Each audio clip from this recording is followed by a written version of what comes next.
Welcome to another week of sports commentary Aptitude. I am John Appicello, WSLS 10 sports director. This week we tackle the college football playoff. Now, it's a 1 year, right now problem, so let's have at it, shall we? Let's talk about the rankings. The CFP expands to 12 teams next year, and the arguments will still happen, but they're going to be different. For now, the committee quandary is this. Should they do the right thing or the competitive thing when choosing the final four teams, right? Latest rankings. I know conference titles are still on tap. I understand that, so there are still some games to be played. But Florida State is not a top four team anymore after losing their starting quarterback, Jordan Travis.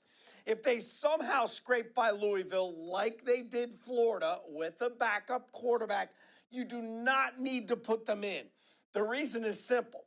They aren't the team that won all those games. They aren't one of the four best. Now, if it's four most deserving, then sure, honor them by giving them the four spot, then they get the right to lose to Georgia by 40. But if you want the four best, Florida State's not one of them, even if they finish with a perfect record. The Gators are a below average team by any stretch, and they needed some late game heroics to edge Florida, right? If you want the best matchups, folks, it's gotta be one of the one-loss teams in addition to three undefeated teams. Florida State would be a double-digit underdog to at least four of them.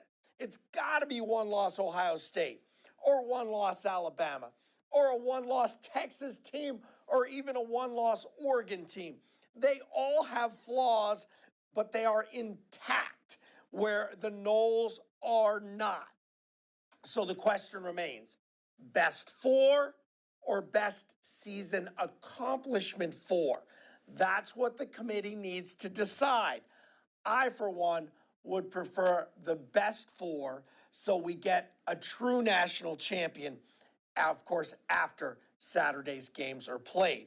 But that's just my opinion. I've been wrong before.